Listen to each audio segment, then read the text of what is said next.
Well, it originally opened in 1919 as one of many downtown theaters. It was the largest, and it was devoted to vaudeville theater. So even on opening week, there was silent film, comedy, music, and everything as part of their program. And they would do, like vaudeville does, they would do a weekly, they would move into a town for a week and then move along on the circuit. So that was how it originally opened. And over the years, it operated that way until the mid-30s when film took over and they stopped doing vaudeville and shifted it over to a film theater. And right around that time, Famous Players got involved as a chain and renamed it as the Capitol, which is part of their series of theaters that they had at the time. And it operated pretty much that way with the exception of the Brantford Symphony Orchestra, who would still do live concerts here a few times a year. But it continued that way into the 80s. And then in the 80s, they moved out, the city purchased it, and decided to convert it back to its roots as a live performing venue.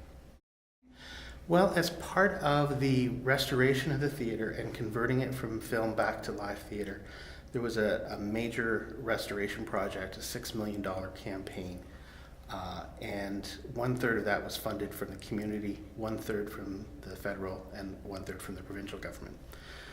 So there was a major fundraising campaign that happened in town. And really the ones who put us over the top was the Sanderson family. And they had done a lot of philanthropic work in the cultural community.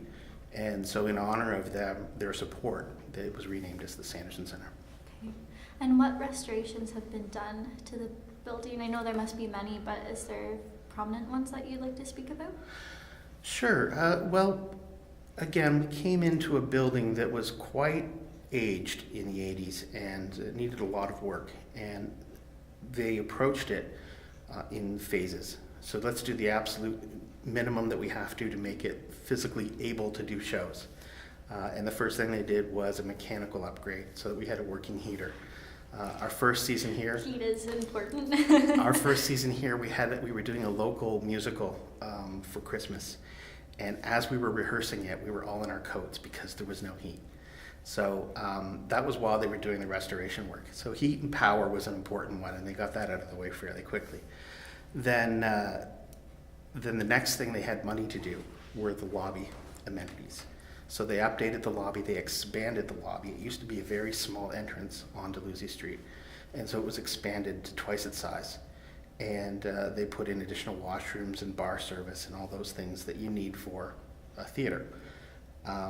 So once that was completed, we operated again for a little while they did some more fundraising for the major historically accurate restoration of the auditorium, which was really the big piece that we were all working on. And so they did this beautiful restoration, did quite a bit of research to get the original paint patterns, black and white photos, everything, right down to the carpet patterns. So they did all of this research work, and then we were able to close for about a year and do a full restoration of the auditorium and the backstage and do all of those things so that we were a fully functioning theater at the end of it. With the restoration, I saw online that you won an award. Yeah, for theater restoration? Yes. How did that come about? Well, it's the League of Historic American Theaters, and it's an organization that recognizes and I think really campaigns for the restoration of that part of our heritage. And during the restoration, the architect who did all the restoration work basically submitted this project as an example of a great restoration of a historical asset. And it was judged on the quality of the restoration, how accurate it was, and in all those cases we came in with the award. The Sanderson Center Foundation got its start as the Brantford Heritage Theatre Foundation before the city had purchased the theater. They were among the community leaders who were really pushing for the project to go forward, to lobby council to support it. and really were the behind-the-scenes people who got it started and who did so much of the fundraising efforts for it. So for the first 4 years of our existence, the foundation was really the driving force in moving forward the restoration and getting us to the point we are today. They never wanted to be involved in operations of the theater. They just wanted to make sure it was preserved and still be a part of Brantford's downtown. So once they had finished the main restoration work, they didn't disband.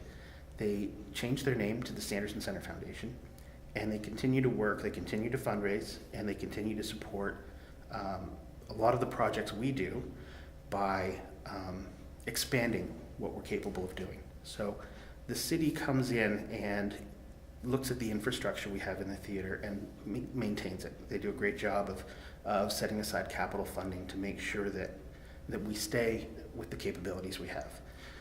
What the Sanderson Center Foundation does is look at what we need, what we could be.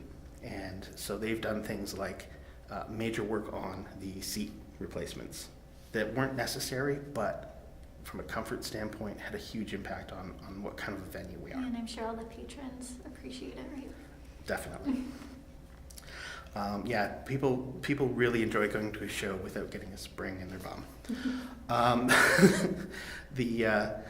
The other thing they do is help us with things like a new video system so that we can now offer extra services to our local renters and everyone else, and just improve what we're able to do as a theater.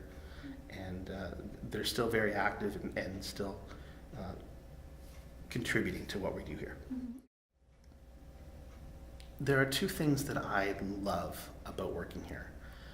One is being able to walk in and stand on the stage when it's dark and empty and just look at it. That never gets old. But I think the thing that I love the most is when we have school shows and the kids are coming in, and the great thing is a lot of kids now have been on our stage because of dance or choirs or things like that. They've actually performed on our stage, but so many kids, it's their first time in the building. And you get to stand back a little bit when they walk through the doors into the auditorium and they stop, and the kids behind them bump into them because they're just looking up in awe. And that's just an amazing feeling that I'm sharing that with them. Mm-hmm.